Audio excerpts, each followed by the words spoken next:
This is mainly just a brief rundown of a way you can save some money. Some restaurants will do this, but you can do this at home too. These are strip loins, the top loin of a cow.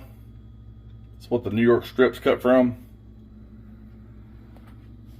You can see here, this one's about 18.25 pounds. This one over here, about 14.5 pounds. Got them from two different places, because I'm also going to show, just to compare quality. This one came from Costco. You can see here it's choice. This one came from the chef store, and it's select grade. So you can expect the choice one to have a bit more marbling, the select a little bit less. The select should be a little more lean. But something you want to look at here, this one was well, it don't show on the tag, but this one was $6.69 a pound, compared to choice right here, $8.19 a pound. Now the chef store only sells in bulk. Costco, you can buy individual steaks. Now, if you buy these steaks standalone at Costco, a pack of New York strips, 4 steaks, you're gonna pay, it was priced yesterday at $10.99 a pound. So your savings are significant if you do the work yourself, which is what I like to do since I buy a quantity of meat. So I got the first one out. You can see on the underside you got a lot of strips, stuff like this, little chunks. I'll take all that off and trim it up. That stuff will become sausage. And the other side, you've got a fat cap. We'll skim that down closer to the meat and take a lot of it off. Not all. We'll leave a little bit because the New York strip has some fat down one side. Alright, been doing some knife work on this. I've still got a ways to go, but you can see here I'm just slowly shaving that fat down. I don't want to get down taking meat off. So, pretty good little pile of fat there. Now you can throw that stuff away, or if you need a little fat for meat grinding, which I've got some on hand, so I don't need that. Or if you want to make beef tallow, you can do that, but I use beef tallow for brisket, and there's always plenty when I trim those. Now I'm not a butcher or anything. I actually went and watched a couple videos on these before I started doing this to make sure I'm doing it right. But there's a lot of things you can get out of one of these cuts. I'm going to do just steaks, but you can do strip, you can do New York strips, strip steaks, strip fillets. There's a different roast you can get out of these. There's a lot you can do with it. I don't have a tripod for my phone that I can use where I'm currently doing this. I'm actually using my cutting board on my stovetop because counter space in this house is limited. So you can see I just kind of get under here and just kind of shave along. So I've got this shaved down about to where I want it. I'll take a little bit more off right over there. It's still a little thick back in here. But one thing you want to get off, there's actually a really thick band that kind of runs along here. It's connective tissue. It's like some type of silver skin. So I'll just take this whole corner off here. It may be a little bit here too. I'll actually take this off as well. I believe I got it off of there. You can kind of see it. You can feel trying to cut through it, and the knife ran right along the other edge of it. Just runs right along this corner up here. I may have got a little further back right there, but it'll be okay. There's going to be plenty of a fat band left on it. Alright, I got over to the other side. I'll shave that just a tad bit more. Tried to square the edge up over here a little bit. Something I said in the very beginning, on this side, you kind of need to rub your hand back and forth a few times to make sure you don't feel any bone fragments. I didn't find any. But yeah, it's pretty common to find bone fragments on the back of this. Now that I've got the fat shaved on the other side, I'm going to clean this side up just a little bit more. I started off by taking a few of the random pieces off, but got a lot of connective tissue and stuff in here. I'm going to trim some of that off. And this strip over here that comes off too. All right, I got it trimmed up.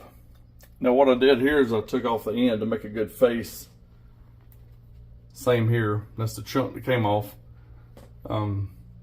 That'll be cubed up and frozen. That's trim for ground beef, sausage, whatever I want to do with it.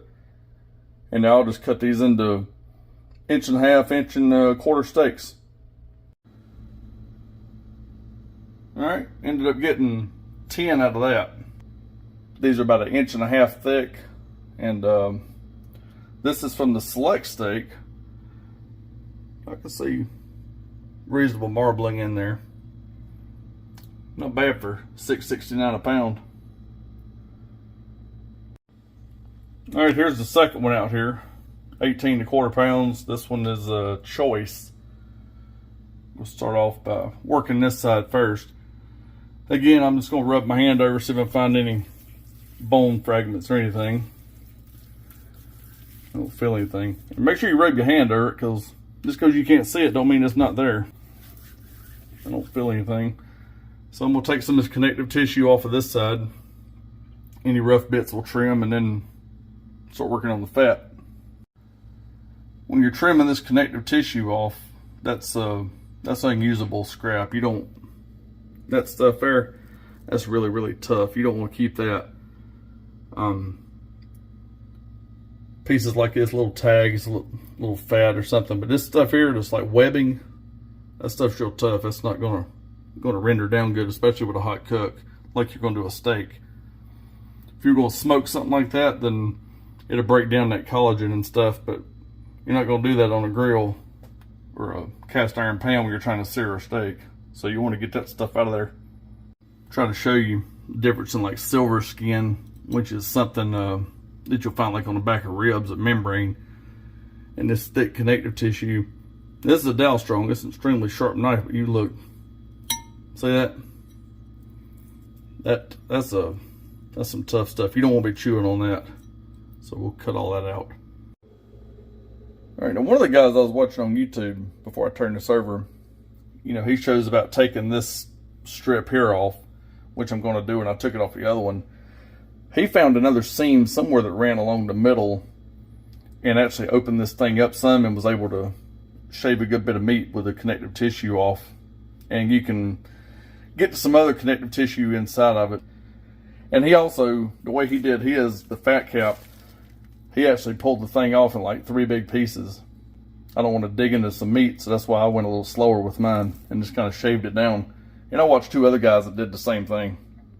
Well, I was messing with it after I just shot that last clip, and this is what he was talking about. You can kind of pull this down, and this white stuff up in here, that's some more connective tissue that you want to get out. So I may actually try to open that up a little bit, and this section right here will just become grind, just like the other one. You're still going to have a very large strip steak that's going to come out of that. All right, so I took that off, and I see what that guy was talking about. Now, he's like a professional butcher. I'll put a link to his video and his name down in the description here. If you look here, I started pulling that up some. That's what he was doing. And this white right here, that membrane, that stuff, you know, it's not really something you want. But at the same time, if you do it that way, you're going to lose a lot of that fat cap. I like to have a little bit of fat on the side of my strip, so that's why I was shaving it down. All right, still getting fat off. I decided to try his way just on this one side since I already had a big flat pulled up, just on the bottom. Still got my fat here. And don't forget, you take this, you know, that's tough. Don't forget to take that thing off. It's a belt that runs like right across here. See them strands in it. That's some really tough stuff there. Just get it started and get your knife under it. You can kind of pull and just run your knife across, and it goes back in here. You can get it all off there in one long piece.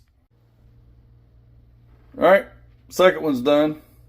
Ended up with 13 strips out of this. These are 1.5 inches thick as well. There's the bowl of trim I ended up with from just this one. I won't combine it in the bag with the other one and freeze it. These all vacuum sealed. I don't see a huge difference in the marbling on this one and the Select. Let me get 2 of those out, lay them side by side with 2 of these, and see. All right, have those in the refrigerator. So the Select is the 3 on the left over here, and the Choice is the ones to the right. Now I see a little more vein marbling here in these, and these are more sporadic. I'm not real sure what they look at when they grade beef like that, but if you're familiar with it, or can tell me why one is one way and the other one is the other, drop it in the comments. Let me know. And here's the total from both strips.